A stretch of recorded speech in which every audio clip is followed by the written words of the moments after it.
Sure study मेमोरानी में आपका स्वागत है। मैं मुंबई सेंट्रल रेलवे का ऑफिशियल वेबसाइट पे हूँ। यहाँ से अपडेट आते हुए दिखाई दे रहा है अप्रेंटिसशिप के रिगार्डिंग। देखिएगा कितना कौन सा डिवीजन में कितना सीट है अलॉटेड किया गया है, इसके बारे में डिटेल से जानेंगे और समझेंगे।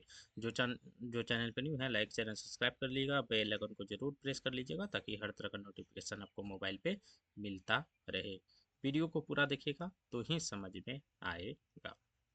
देखिएगा जैसे ही आप मुंबई सेंट्रल का ऑफिशियल वेबसाइट पे आएंगे तो यहाँ पे आपको दिखेगा online apprenticeship engagement, apprenticeship under the apprenticeship act 1961 for the year 2024 to 2025।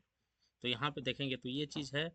तो इसको हम लोग देखेंगे और इसको डाउनलोड करेंगे। यहाँ से आप अपने नोटिफिकेशन को डाउनलोड कर सकते हैं, मैंने ऑलरेडी पहले से कर रखा है। तो यहाँ पे देखिएगा सारा चीज़ यहाँ पे मेंशन किया गया है। कब से फॉर्म भराना स्टार्ट होगा तो 16 तारीख से फॉर्म भराना शुरू हो चुका है। ये फॉर्म कब तक चलेगा ये याद रखिएगा, 15 अगस्त तक ये फॉर्म चलने वाला है। ये तो पहला चीज़ हो गया। और उसके बाद यहाँ पे मेंशन करेंगे क्या कि कुल मिला के जो भी सीटें आई है नीचे मेंशन किया गया है। सिलेक्शन प्रोसेस के बारे में पहले यहाँ पे देखिएगा, यहाँ पे क्लियर मेंशन किया गया है। देखिएगा यहाँ पे क्या क्या मेंशन किया गया है। Selection will be on the basis of the merit list prepare in the respect of all candidate who apply against the notification. The merit list will be prepare on the basis of percentage of mark marks in the matriculation minimum 50% aggregate marks plus ITI marks. यहाँ पे देखेंगे जो आप जो है minimum minimum जो 10th में जिसका 50% मार्क्स नहीं है वो तो अप्लाई नहीं कर पाएंगे। सबसे पहला चीज़ वो यहाँ पे एलिजिबल नहीं है। और दूसरा चीज़ जो भी अब 50% से ज़्यादा जिसका भी मार्क्स है, मान के चलिए किसी का 60% है और ITI में 80% है, तो आपका मेरिट कैसे बनेगा, ये दोनों को जोड़ दिया जाएगा। इसको जोड़ेगा दोनों को जोड़ने के बाद आपका मार्क्स कितना बनेगा तो 140 को अगर आप 2 से डिवाइड करेंगे तो 70% आपका मार्क्स बनने वाला है। तो 70% आपका कुल मिला के ऑन एवरेज आपका मार्क्स बनेगा। अगर आपका मैट्रिक में आपने 60% मार्क्स ला रखा है और ITI आपने अगर 80% ला रखा है। तो ये जो है बेसिक डिटेल था। अगर आपने जितना नंबर लाया तो आप खुद से भी कैलकुलेट कर सकते हो, दोनों का परसेंटेज को जोड़ के 2 से डिवाइड कर दीजिएगा।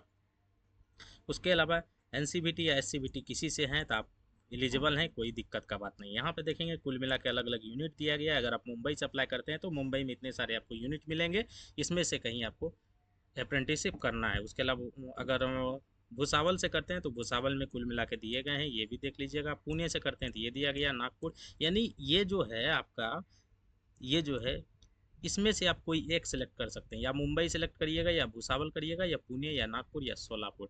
तो ये चीज़ है। आप इसमें देखिएगा यहाँ पर सारा चीज़ मेंशन किया गया है, कौन सा ट्रेड में कितना सीट है ये सारा मेंशन किया गया, आप देख सकते हैं। और यहाँ पे देखिएगा 1 ईयर का दिया गया है कि 1 ईयर का आपका अप्रेंटिसशिप होगा, आपका इसमें परमानेंट नहीं रहने वाला है। लेकिन जैसे ही आप 1 ईयर कंप्लीट करेंगे तो याद रखिएगा 1 ईयर जैसे ही आपका कंप्लीट होगा, मिनिमम आपका ईयर कितना होना चाहिए 15 साल और मैक्सिमम 24 साल होना चाहिए, इससे ज़्यादा नहीं होना चाहिए। अगर आप SC ST से बिलोंग करते हैं तो आपको जो है अलग से छूट दिया जाएगा। अगर आप ST SC से हैं तो 5 साल, अगर आप इसके अलावा OBC कैंडिडेट हैं तो आपको 3 साल का अलग से छूट दिया गया, यहाँ एज का मेंशन किया गया है। उसके अलावा देखिए सारा चीज़ यहाँ पे कुल मिलाकर मैंने आपको बता दिया। फॉर्म को अप्लाई कर सकते हैं।